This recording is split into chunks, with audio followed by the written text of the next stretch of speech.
많은 분들이 걷기만큼 좋은 운동이 어디 있냐고 말씀하십니다.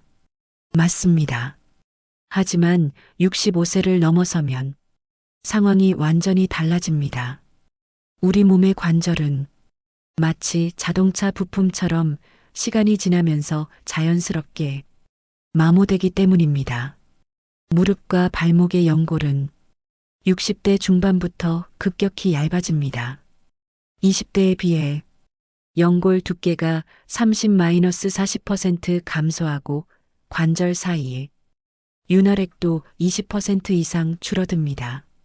이는 마치 기름이 부족한 엔진과 같은 상태입니다. 이때 무리하게 많이 걸으면 어떻게 될까요?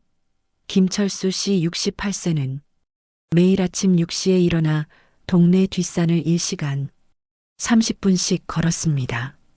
만보계를 차고 하루 1만 2,000보를 목표로 삼았죠. 처음 몇 달은 괜찮았습니다.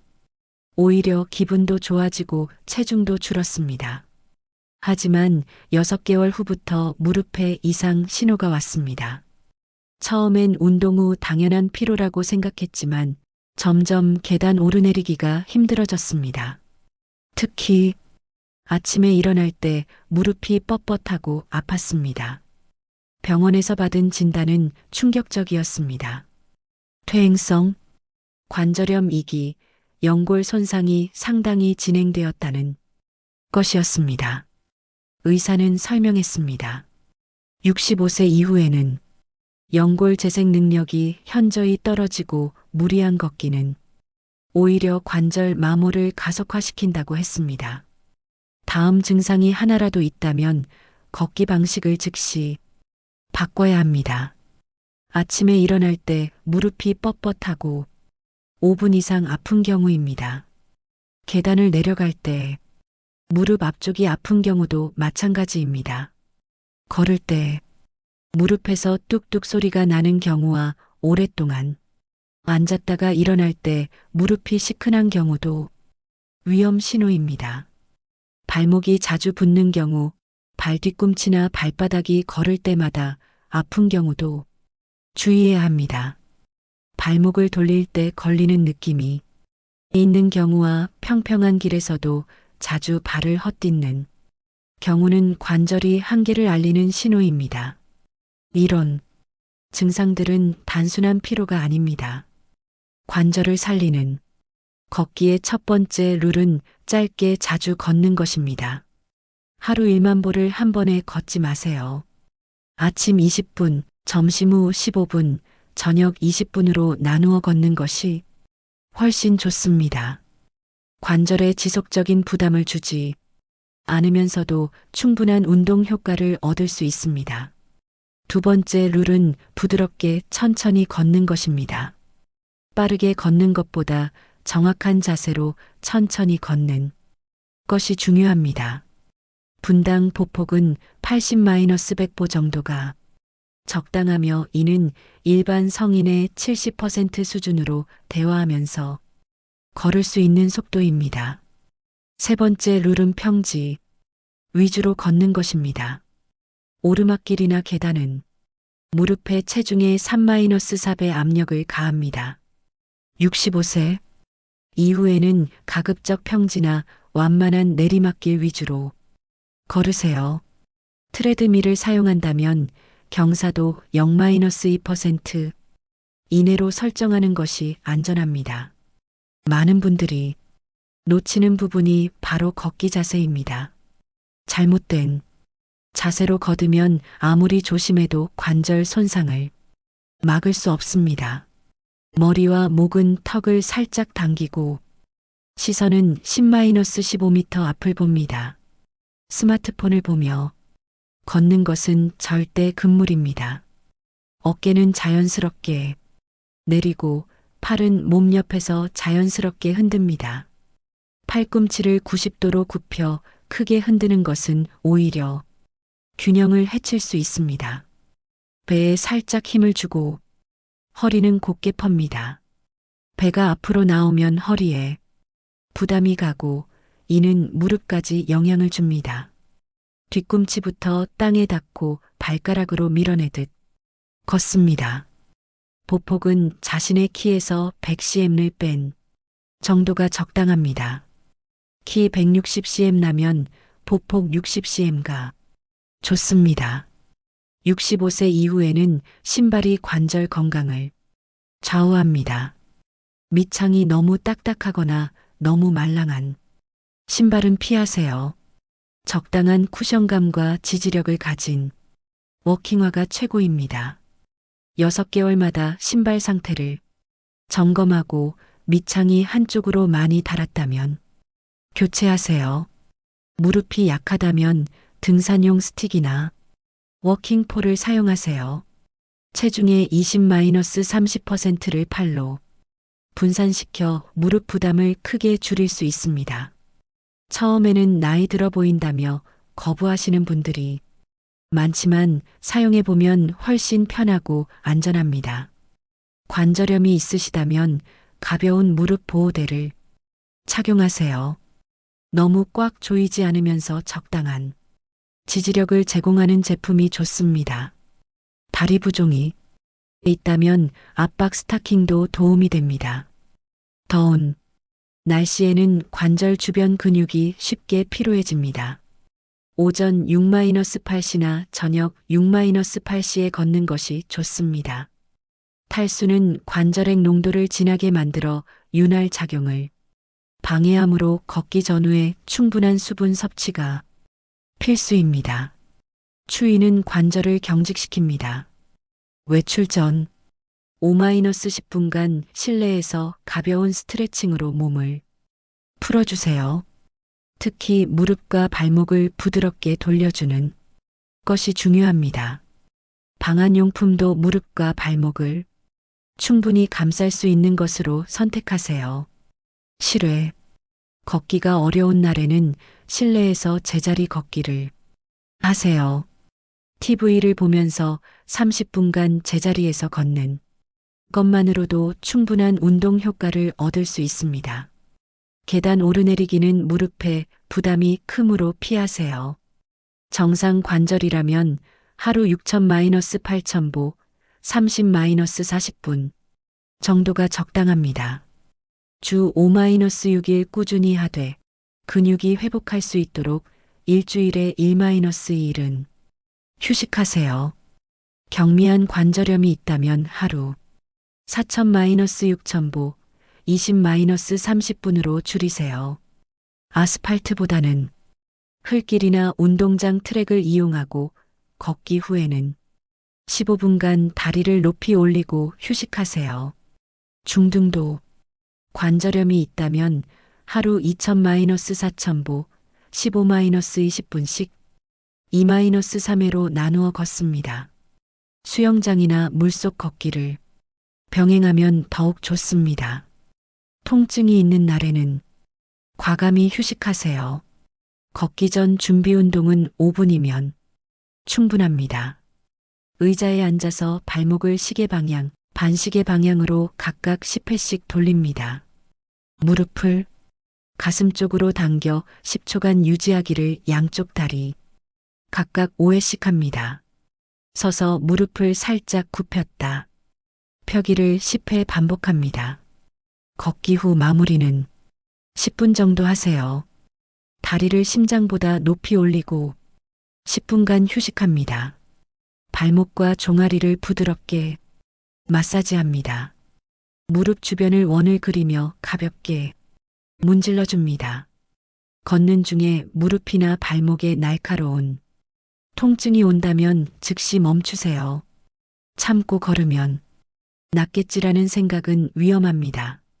어지럽거나 가슴이 답답하다면 바로 휴식을 취하고 증상이 계속되면 병원을 방문하세요. 관절에서 붓기가 지속되거나 계단을 오르내릴 때 극심한 통증이 있다면 걷기 강도를 대폭 줄이거나 잠시 중단하고 전문의와 상담받으시기 바랍니다. 기억하세요. 65세 이후에 걷기는 얼마나 많이가 아니라 얼마나 안전하게가 핵심입니다. 오늘부터라도 관절을 보호하는 현명한 걷기를 시작해 보세요. 65세 이후 몸속에서는 보이지 않는 전쟁이 벌어지고 있습니다. 바로 활성산소와 항산화, 효소 간의 치열한 싸움입니다. 문제는 나이가 들수록 항산화 능력은 떨어지는데 활성산소는 더 많이 만들어진다는 것입니다.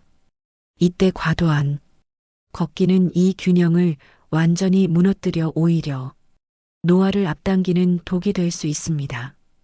이순자 할머니 72세는 매일 새벽 5시부터 2시간씩 한강공원을 걸었습니다. 하루 1만 5천 보가 목표였죠. 건강해지고 싶은 마음에 비가 와도 실내에서 제자리 걸음을 했습니다. 하지만 3개월 후부터 이상한 증상들이 나타났습니다. 쉽게 피로해지고 감기에 자주 걸렸습니다. 피부도 갑자기 늙어 보이기 시작했죠.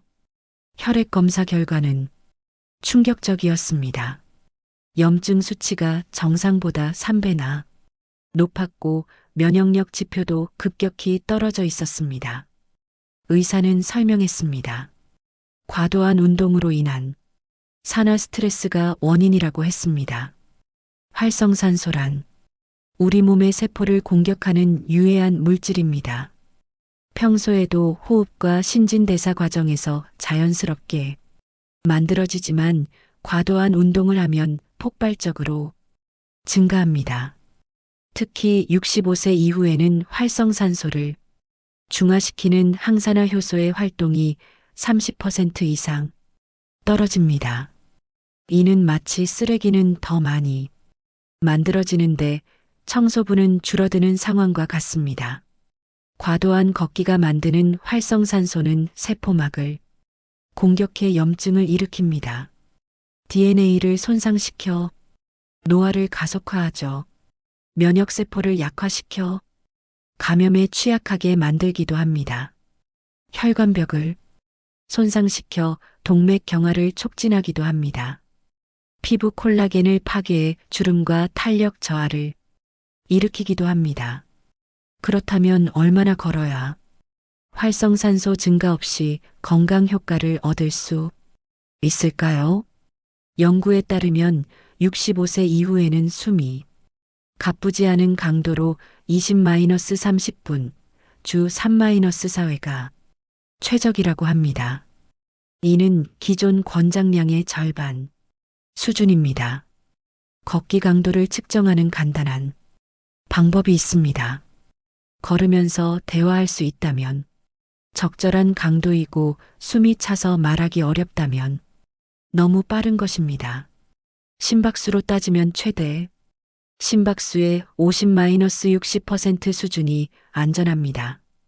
최대 심박수는 220에서 나이를 뺀 값이므로 70세라면 220-7만 150이 최대 심박수이고 이에 50-60%인 75-90 정도가 적당합니다. 활성산소를 줄이는 걷기의 핵심은 강도 조절입니다. 격렬한 운동은 근육세포에서 대량의 활성산소를 만들어냅니다. 반면 적당한 강도의 운동은 오히려 항산화, 효소의 활동을 촉진시킵니다. 이를 호르메시스 효과라고 부르는데 적절한 자극이 몸의 방어 시스템을 강화하는 현상입니다. 걷기와 함께 항산화 음식을 섭취하면 효과가 배가 됩니다. 블루베리, 토마토, 시금치 같은 색깔 진한 채소와 과일에는 강력한 항산화 성분이 들어 있습니다. 녹차에 들어있는 카테킨도 활성산소를 중화시키는 데 탁월합니다.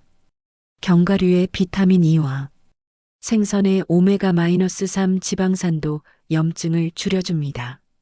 걷기 타이밍도 중요합니다. 오전 10시에서 오후 2시 사이는 자외선이 강해 피부에서 활성산소가 많이 만들어집니다.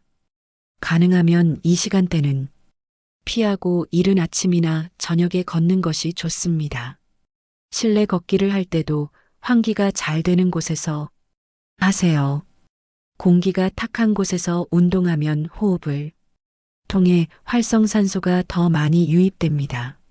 수분, 섭취도 활성산소 제거에 중요한 역할을 합니다. 걷기 전에 미지근한 물 한 컵, 걷는 중간에 한 모금씩, 걷기 후에 다시 한 컵을 마시세요. 찬물보다는 미지근한 물이 몸에 부담을 주지 않습니다. 걷기 후 회복 시간도 젊을 때와 달라야 합니다. 65세 이후에는 운동 후 완전 회복까지 48-72시간이 걸립니다. 따라서 매일 격렬하게 걷는 것보다 하루 걷고 하루 쉬는 패턴이 더 효과적입니다. 활성산소 수치를 체크할 수 있는 간단한 방법이 있습니다. 아침에 일어났을 때 몸이 무겁고 피로하다면 전날 운동이 과했을 가능성이 높습니다. 평소보다 감기에 자주 걸리거나 상처가 잘 낫지 않는다면 면역력이 떨어진 신호일 수 있습니다. 거울을 보았을 때 갑자기 늙어 보인다거나 피부가 거칠어졌다면 활성산소가 과도하게 증가했을 가능성을 의심해 봐야 합니다. 수면의 질도 중요한 지표입니다. 충분히 걸었는데도 잠이 잘 오지 않거나 자꾸 깬다면 운동 강도를 줄여야 합니다. 올바른 강도로 걸으면 오히려 수면의 질이 좋아집니다. 활성산소를 줄이는 또 다른 방법은 스트레스 관리입니다. 정신적 스트레스도 활성산소를 증가시키기 때문입니다. 걷기를 의무나 부담으로 생각하지 말고 즐거운 시간으로 여기세요. 좋아하는 음악을 들으며 걷거나 친구와 함께 걸으면 스트레스 호르몬인 코르티솔이 줄어들어 활성산소 생성도 감소합니다. 명상 걷기도 좋은 방법입니다. 걸으면서 발바닥이 땅에 닿는 감각에 집중하거나 주변 소리에 귀 기울이면 마음이 평온해집니다. 이런 마음가짐은 스트레스를 줄여 활성산소 생성을 억제합니다. 65세 이후에 걷기는 양보다 질이 중요합니다. 만보에 집착하지 말고 내 몸이 편안해하는 강도와 시간을 찾아보세요. 활성산소라는 보이지 않는 적을 조심하면서 말입니다.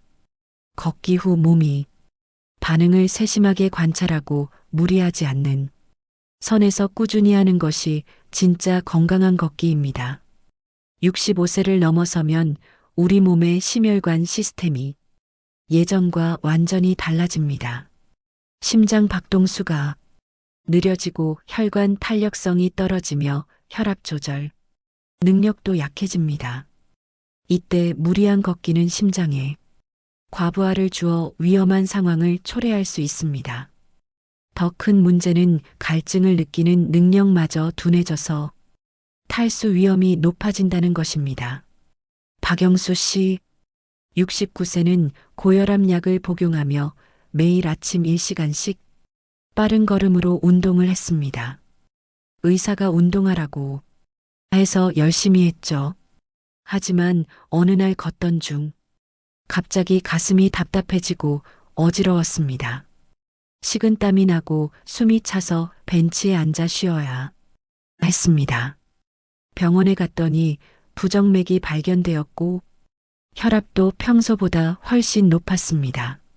의사는 운동 강도가 너무 높다고 지적했습니다. 65세 이후의 심장은 20-30대와 완전히 다른 기관입니다. 최대 심박수는 10년마다 5-10박씩 감소하고 심장이 한 번에 펌프질할 수 있는 혈액량도 줄어듭니다. 혈관벽이 두꺼워지고 탄력을 잃어 혈압이 오르기 쉬워집니다. 이런 상태에서 무리한 운동을 하면 심장이 감당하기 어려운 부담을 떠안게 됩니다. 고혈압이 있는 분들은 더욱 주의해야 합니다. 걷기 중에 혈압이 급격히 오르면 뇌졸중이나 심근경색 위험이 높아지기 때문입니다. 당뇨병 환자도 마찬가지로 혈당 조절이 어려워질 수 있습니다. 심장질환. 기왕력이 있다면 반드시 의사와 상의 후 운동, 강도를 정해야 합니다. 탈수는 65세 이후 운동할 때 가장 위험한 복병입니다. 나이가 들면 몸속 수분 비율이 줄어들고 신장 기능도 떨어져 수분 조절 능력이 약해집니다. 더 심각한 것은 갈증을 느끼는 센서가 둔해진다는 점입니다. 목이 마르다고 느낄 때는 이미 탈수가 상당히 진행된 상태일 수 있습니다. 탈수가 일어나면 혈액이 끈끈해져서 심장이 더 힘들게 일해야 합니다.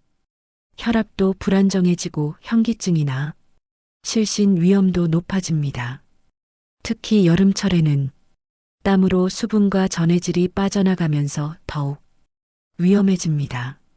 안전한 걷기를 위한 심박수 관리법을 알려드리겠습니다. 먼저 자신의 안정시 심박수를 측정하세요. 아침에 일어나서 5분간 조용히 앉은 후 손목 맥박을 1분간 세어보면 됩니다. 65세 이후에는 안정시 심박수가 분당 60-80회 정도가 정상입니다. 운동 중 목표 심박수는 최대 심박수의 50-70%가 적당합니다. 70세라면 최대 심박수가 150이므로 75-105회 정도가 안전 범위입니다. 하지만 숫자에만 의존하지 말고 몸의 신호를 더 중요하게 여기세요. 걸으면서 가슴이 두근거리거나 답답하다면 즉시 속도를 늦추거나 멈춰서 쉬어야 합니다. 어지럽거나 메스꺼운 증상이 나타나면 탈수나 혈압 상승을 의심해야 합니다. 수분 섭취 전략도 매우 중요합니다.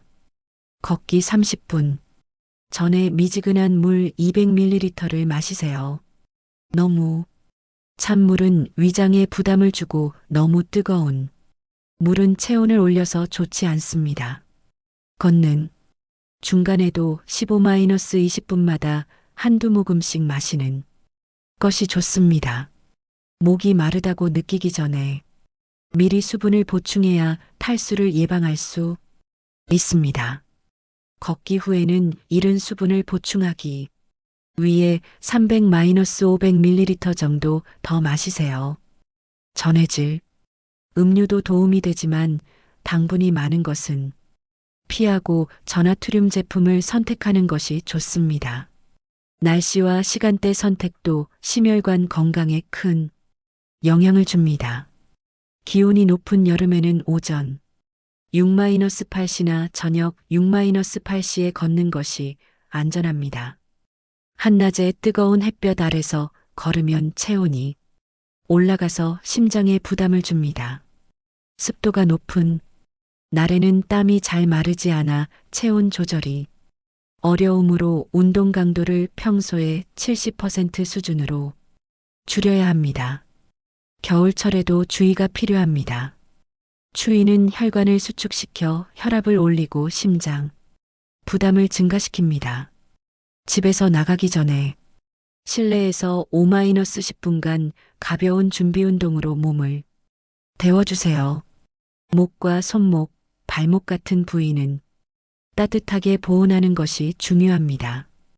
바람이 강한 날에는 체감 온도가 더 낮아지므로 실내 운동으로 바꾸는 것이 현명합니다. 약물 복용자들을 위한 특별 주의사항이 있습니다. 혈압약을 먹는 분들은 약 복용 후 1-2시간 뒤에 걷는 것이 좋습니다. 약 효과가 나타나는 시간에 운동하면 혈압이 너무 떨어질 수 있기 때문입니다. 이뇨제를 복용 중이라면 탈수 위험이 더 높아지므로 평소보다 수분을 더 많이 섭취해야 합니다. 당뇨약을 먹는 분들은 운동 전후로 혈당을 체크하고 저혈당에 대비해 간단한 당분을 가지고 다니세요. 심장 관련 약을 복용하는 분들은 반드시 의사와 상의 후 운동 계획을 세우시기 바랍니다. 위험 신호를 놓치지 않는 방법을 알려드리겠습니다. 걸으면서 가슴 통증이나 압박감이 느껴진다면 즉시 멈추세요. 팔이나 턱, 목 부위로 퍼지는 통증도 심장 문제의 신호일 수 있습니다. 갑작스런 숨가쁨이나 현기증, 메스꺼움도 위험 신호입니다. 식은땀이 나거나 심장이 불규칙하게 뛰는 느낌이 든다면 바로 병원에 가야 합니다. 이런 증상들은 심근경색이나 부정맥의 전조 증상일 수 있기 때문입니다. 안전한 운동 환경 만들기도 중요합니다. 혼자 걷기보다는 가족이나 친구와 함께 걷는 것이 안전합니다. 응급 상황이 생겼을 때 도움을 받을 수 있기 때문입니다. 휴대폰은 항상 지니고 다니시고 비상 연락처를 저장해 두세요. 의료진이 쉽게 찾을 수 있는 곳에서 운동하는 것도 좋은 방법입니다. 동네 보건소나 병원 근처 공원을 이용하면 응급 상황에 빠르게 대처할 수 있습니다. 걷기 전 간단한 체크리스트를 만들어 보세요. 오늘 컨디션은 어떤지, 수분은 충분히 섭취했는지, 약은 제때 복용했는지 확인하고 나서 운동을 시작하세요. 날씨와 기온도 미리 확인해서 적절한 복장을 준비하세요. 걷기 중에도 15-20분마다 잠깐씩 멈춰서 몸 상태를 점검하는 습관을 기르시기 바랍니다. 65세 이후의 걷기는 마라톤이 아니라 산책이어야 합니다. 빨리 걷는 것보다 안전하게 걷는 것이 훨씬 중요합니다. 심혈관과 탈수라는 두 가지 위험 요소를 항상 염두에 두고 자신의 몸을 소중히 여기며 걸으시길 바랍니다. 걷기만으로는 65세 이후 건강을 완전히 지킬 수 없습니다. 걷기는 주로 하체 근육과 심폐지구력을 기르는 운동이지만 나이가 들수록 필요한 것은 훨씬 많습니다. 균형 감각, 유연성, 근력, 골밀도 등은 걷기만으로는 충분히 기를 수 없기 때문입니다. 실제로 걷기만 하던 많은 시니어분들이 넘어져서 골절상을 입거나 어깨가 굳어서 일상생활에 어려움을 겪는 경우가 많습니다. 최정희 할머니, 73세는 5년간 매일 걷기를 했지만 어느 날 화장실에서 미끄러져 손목이 부러졌습니다. 균형 감각과 순발력이 떨어진 것이 원인이었죠. 김태식 할아버지 71세는 걷기는 잘하지만 높은 곳에 있는 물건을 꺼내려다 어깨를 다쳤습니다. 유연성과 상체 근력이 부족했던 것입니다. 이런 문제들을 해결하기 위해서는 걷기와 함께 세 가지 보완 운동이 반드시 필요합니다. 첫 번째는 요가와 스트레칭입니다. 65세 이후에는 관절 가동 범위가 급격히 줄어듭니다. 어깨는 20도, 척추는 15도, 고관절은 25도 정도씩 줄어든다는 연구 결과가 있습니다. 이는 단순히 몸이 뻣뻣해지는 것을 넘어서 일상생활 동작에 큰 제약을 가져옵니다. 머리를 감기, 양말 신기, 높은 선반 손 뻗기 같은 기본적인 동작들이 어려워집니다. 요가는 이런 문제를 해결하는 가장 좋은 방법입니다. 하지만 어려운 동작은 할 필요가 없습니다. 의자에 앉아서 하는 의자 요가만으로도 충분한 효과를 얻을 수 있습니다. 목을 좌우로 천천히 돌리기, 어깨를 앞뒤로 돌리기, 허리를 좌우로 비틀기 같은 간단한 동작들을 매일 10분씩 하면 관절 가동 범위를 유지할 수 있습니다. 특히 중요한 것은 골반과 고관절 스트레칭입니다. 의자에 앉아 한쪽 발목을 반대편 무릎에 올리고 상체를 앞으로 숙이면 고관절과 엉덩이 근육이 늘어납니다. 30초씩 양쪽 다리를 번갈아 하세요. 어깨 스트레칭은 더욱 중요합니다. 한쪽 팔을 가슴 앞으로 뻗어 반대편 팔로 끌어당기면 어깨 뒤쪽이 늘어납니다. 양손을 등 뒤에서 깍지 끼고 위로 들어 올리는 동작도 어깨 앞쪽을 늘려주는 데 좋습니다. 목과 어깨가 뭉친 분들은 수건을 이용한 스트레칭을 해보세요. 수건 양 끝을 잡고 머리 위로 올렸다가 목 뒤로 내리는 동작을 천천히 반복하면 어깨 관절 가동 범위가 늘어납니다. 두 번째 필수 운동은 가벼운 근력 운동입니다. 65세 이후에는 매년 근육량이 1-2%씩 줄어듭니다. 특히 다리 근육, 손실이 가장 빠르고 심각합니다. 걷기만으로는 근육량 감소를 막을 수 없습니다. 오히려 근력, 운동을 병행해야 걷기 효과도 더 좋아집니다. 근력 운동이라고 해서 무거운 기구를 들 필요는 없습니다. 자신의 체중을 이용한 운동만으로도 충분합니다. 가장 기본적인 것은 체어 스쿼트입니다. 의자에 앉았다가 팔에 도움 없이 일어나는 동작을 10회씩 3세트 반복하세요. 처음에는 힘들어도 꾸준히 하면 다리 근력이 눈에 띄게 좋아집니다. 벽 푸시업도 상체 근력 강화에 좋습니다.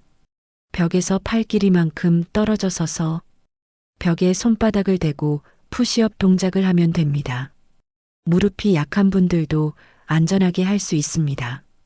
발 뒤꿈치 들기는 종아리 근력과 균형 감각을 기르는 데 탁월합니다. 의자 등받이를 잡고 발 뒤꿈치를 들어 올려 3초간 유지한 후 천천히 내리는 동작을 15회 반복하세요. 근력 운동을 할 때는 단백질 섭취가 매우 중요합니다. 65세 이후에는 단백질 합성 능력이 떨어지므로 젊을 때보다 더 많은 단백질이 필요합니다. 체중 1kg당 1.2-1.6g의 단백질을 섭취해야 합니다. 70kg라면 하루 84-112g의 단백질이 필요합니다.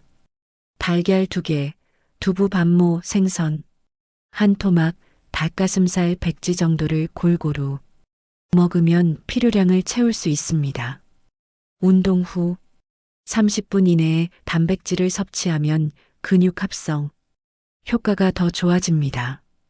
우유 한 잔이나 삶은 달걀 하나 정도면 충분합니다.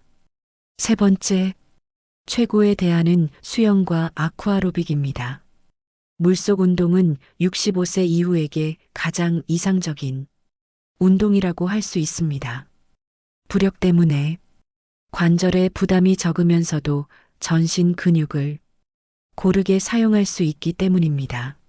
물이 저항은 공기보다 12배 크므로 같은 동작도 근력 운동 효과가 뛰어납니다. 수영을 못하는 분들도 걱정하지 마세요. 물속에서 걷기만 해도 충분한 효과를 얻을 수 있습니다. 수영장 얕은 곳에서 제자리 걸음을 하거나 앞뒤 좌우로 걷기만 해도 평지에서 걷는 것보다 2-3배 운동 효과가 있습니다. 물의 저항으로 인해 심폐지구력, 근력, 균형 감각을 모두 기를 수 있습니다. 아쿠아로빅은 더욱 체계적인 물속 운동입니다. 음악에 맞춰 팔다리를 움직이면서 재미있게 운동할 수 있습니다. 점프 동작도 물속에서는 관절에 무리를 주지 않으므로 안전합니다. 대부분의 수영장에서 시니어 전용 아쿠아로빅 프로그램을 운영하고 있으니 한번 참여해 보시기 바랍니다. 수영이나 아쿠아로빅을 처음 시작할 때는 15분 정도부터 시작해서 점차 늘려가세요. 30-40분 정도가 적당하며 주 2-3회면 충분합니다. 물 온도는 28-30도가 가장 좋습니다. 너무 차갑거나 뜨거우면 심장에 부담을 줄 수 있습니다. 수영장에 들어가기 전에는 반드시 준비 운동을 하세요. 갑자기 물에 들어가면 혈압이 오를 수 있기 때문입니다. 샤워를 하면서 점차 물 온도에 몸을 적응시킨 후 천천히 들어가세요. 이 세 가지 운동을 걷기와 함께 병행하면 어떤 효과가 있을까요? 먼저 낙상 위험이 크게 줄어듭니다. 균형 감각과 하체 근력이 좋아져서 넘어질 확률이 50% 이상 감소합니다. 관절 가동 범위가 늘어나 일상생활이 훨씬 편해집니다. 근육량이 증가해서 기초대사율이 올라가고 체중 관리도 쉬워집니다. 골밀도가 높아져서 골절 위험도 줄어듭니다. 심폐지구력이 향상되어 계단 오르기나 언덕길 걷기가 수월해집니다. 일주일 운동 계획을 세워보겠습니다. 월요일은 걷기 30분과 요가 스트레칭 15분, 화요일은 수영이나 아쿠아로빅 40분, 수요일은 걷기 25분과 근력 운동 20분, 목요일은 완전 휴식, 금요일은 걷기 30분과 요가 스트레칭 15분, 토요일은 수영이나 아쿠아로빅 40분, 일요일은 가벼운 산책 정도가 좋습니다. 이런 패턴으로 하면 과하지 않으면서도 균형 잡힌 운동을 할 수 있습니다. 운동 전후 컨디션 체크도 중요합니다. 몸이 무겁거나 아픈 곳이 있으면 과감히 쉬세요. 운동 후에는 몸이 가벼워지고 기분이 좋아져야 정상입니다. 만약 운동 후 2-3일간 피로가 계속된다면 강도를 줄여야 합니다. 가장 중요한 것은 꾸준함입니다. 한 번에 많이 하려고 하지 말고 매일 조금씩이라도 꾸준히 하세요. 65세 이후의 운동은 경쟁이 아니라 건강한 노년을 위한 투자입니다. 걷기만으로는 부족한 부분들을 이 세 가지 운동으로 보완하여 더욱 건강하고 활기찬 시니어 라이프를 만들어 보시기 바랍니다. 65세 이후 건강한 삶의 핵심은 세 가지입니다. 넘어지지 않는 것, 혈액순환이 원활한 것, 그리고 숙면을 취하는 것입니다. 이 세 가지만 잘 관리해도 건강 수명을 10년 이상 늘릴 수 있습니다. 하지만 많은 분들이 복잡한 운동이나 비싼 건강식품에만 의존하고 정작 중요한 일상 관리는 놓치고 있습니다. 오늘 알려드릴 간단한 데일리 루틴만 실천해도 삶의 질이 확연히 달라질 것입니다. 먼저 낙상 예방이 가장 중요합니다. 65세 이후 낙상으로 인한 골절은 사망률을 3배 이상 높입니다. 한번 넘어져서 다치면 회복하기 어렵고 이후 활동량이 급격히 줄어들어 전체적인 건강이 나빠지기 때문입니다. 이춘자 할머니 74세는 작년에 욕실에서 넘어져 고관절이 부러졌습니다. 수술 후 6개월간 침대에 누워 있으면서 근육이 많이 줄었고 지금도 지팡이 없이는 걷기 어려워졌습니다. 단 한 번의 낙상이 평생을 바꿔버린 것입니다. 낙상을 예방하는 가장 효과적인 방법은 균형 감각 훈련입니다. 매일 5-10분만 투자해도 넘어질 위험을 크게 줄일 수 있습니다. 가장 기본적인 것은 한발서기입니다. 벽이나 의자 등받이를 가볍게 잡고 한쪽 발을 들어 올려 10초간 버텨보세요. 처음에는 3-5초도 힘들 수 있지만 꾸준히 하면 30초 이상도 가능해집니다. 양쪽 다리를 번갈아 하루 3세트씩 하시면 됩니다. 선 따라 걷기도 균형 감각을 기르는 데 좋습니다. 바닥에 테이프를 붙이거나 타일 라인을 이용해서 직선으로 걸어보세요. 발 뒤꿈치와 발가락이 일직선상에 오도록 주의하며 10-15걸음 정도 걷습니다. 처음에는 휘청거릴 수 있지만 점차 안정적으로 걸을 수 있게 됩니다. 뒤로 걷기는 더욱 고난도 균형 훈련입니다. 안전한 곳에서 천천히 뒤로 걸어보세요. 평소 사용하지 않는 근육과 신경을 자극해서 균형 감각을 크게 향상시킵니다. 벽을 등지고 시작해서 점차 거리를 늘려가세요. 5-10걸음 정도면 충분합니다. 이런 균형 훈련을 매일 하면 3-4주 후부터 몸이 훨씬 안정된 느낌을 받을 수 있습니다. 계단 오르내리기나 문턱 넘기가 수월해지고 어둠 속에서도 덜 위험합니다. 두 번째 핵심은 혈액순환 개선입니다. 나이가 들면 심장 기능이 떨어지고 혈관 탄력성이 감소해서 혈액순환이 원활하지 않습니다. 특히 다리 쪽 순환이 나빠져서 부종이나 냉증을 겪는 분들이 많습니다. 하지만 간단한 회복 루틴만 실천해도 혈액순환을 크게 개선할 수 있습니다. 취침 전 5분 루틴부터 시작해 보겠습니다. 침대나 소파에 누워서 다리를 벽에 기대거나 쿠션에 올려놓으세요. 다리가 심장보다 높은 위치에 오도록 하는 것이 중요합니다. 이 자세로 5분간 있으면 다리에 고인 혈액과 림프액이 심장으로 돌아가면서 부종이 빠집니다. 이때 발목을 천천히 돌려주면 더욱 효과적입니다. 시계 방향 10회, 반시계 방향 10회씩 돌려주세요. 다리 쓸어주기도 좋습니다. 발목부터 시작해서 종아리, 허벅지 순으로 손바닥으로 쓸어 올려주세요. 너무 세게 하지 말고 부드럽게 마사지하듯 하면 됩니다. 양쪽 다리를 각각 2-3분씩 해주시면 혈액순환이 좋아지고 숙면에도 도움이 됩니다. 아침 3분 루틴은 잠든 동안 굳어진 몸을 깨우는 역할을 합니다. 침대에 누운 상태에서 발가락을 쫙 펴고 오므리기를 10회 반복하세요. 이 동작만으로도 종아리 근육이 펌프 역할을 해서 하체 순환이 좋아집니다. 다음은 다리 털기입니다. 무릎을 가슴 쪽으로 당긴 후 다리를 가볍게 털어주세요. 마치 물을 털어내듯 하면 됩니다. 양쪽 다리를 각각 20-30회씩 털어주면 혈액순환이 활발해집니다. 발바닥 마사지도 빼놓을 수 없습니다.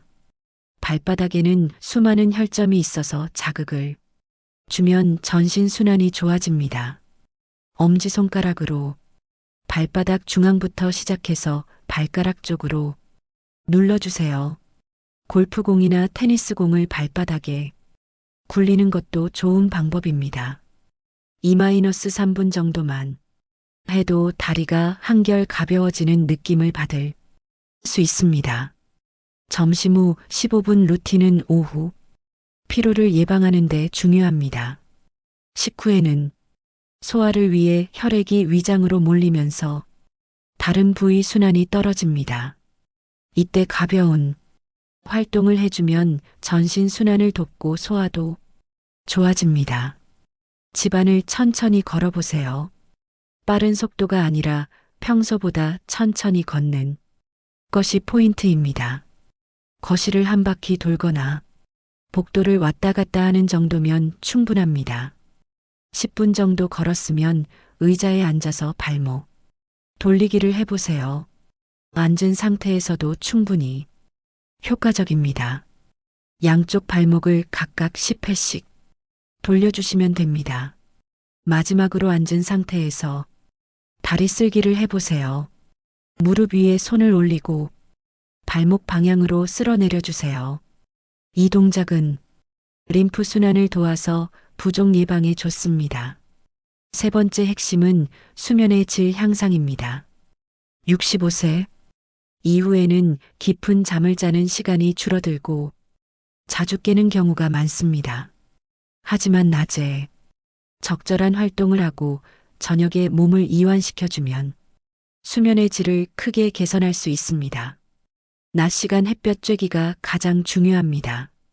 오전 10시에서 오후 2시 사이에 30분 정도 햇볕을 쬐면 멜라토닌 분비가 정상화되어 밤에 잠이 잘 옵니다.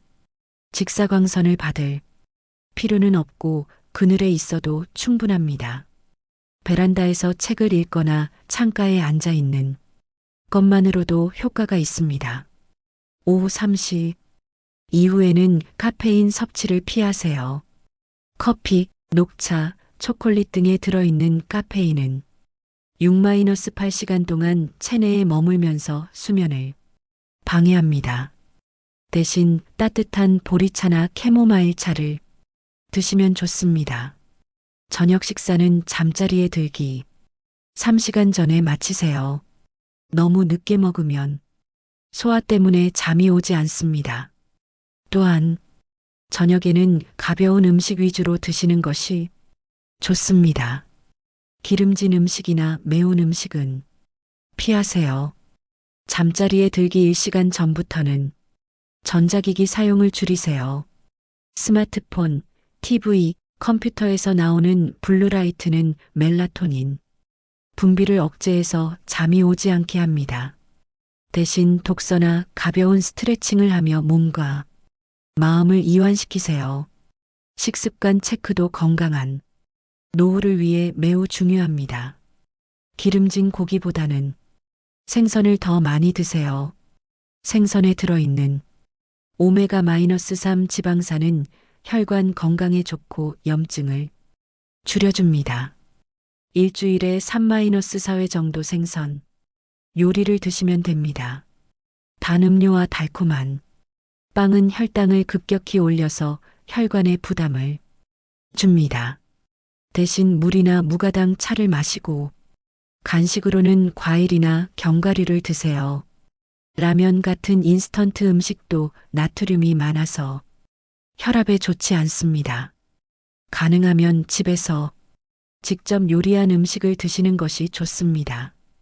통곡물과 채소는 더 많이 드세요. 현미, 보리, 퀴노아 같은 통곡물은 혈당을 천천히 올려서 당뇨 예방에 좋습니다. 다양한 색깔의 채소는 비타민과 미네랄, 항산화 성분이 풍부해서 노화 방지에 도움이 됩니다. 하루에 최소 5접시 이상 드시도록 노력하세요. 이 모든 루틴을 한꺼번에 시작하려고 하지 마세요. 일주일에 한 가지씩 추가해서 천천히 습관을 만들어 가세요. 먼저 균형 감각 훈련부터 시작해서 몸이 적응되면 순환 개선 루틴을 추가하고 마지막에 수면 관리를 완성하세요. 각 루틴의 효과를 실감하는 데는 2-3주 정도 걸립니다. 조급해하지 말고 꾸준히 실천하시면 반드시 변화를 느낄 수 있습니다. 몸이 가벼워지고 잠이 잘 오며 넘어질 걱정 없이 활동적인 생활을 할 수 있게 됩니다. 가장 중요한 것은 자신의 몸 상태에 맞게 조절하는 것입니다. 무릎이 아프면 균형, 훈련 강도를 줄이고 혈압이 높으면 순환, 루틴을 더 자주 하세요. 수면제를 복용 중이라면 의사와 상의 후 수면 루틴을 조정하시기 바랍니다. 65세 이후의 건강은 거창한 운동이나 비싼 치료보다 매일 하는 작은 습관에서 나옵니다. 오늘부터 이 간단한 데일리 루틴을 시작해 보세요.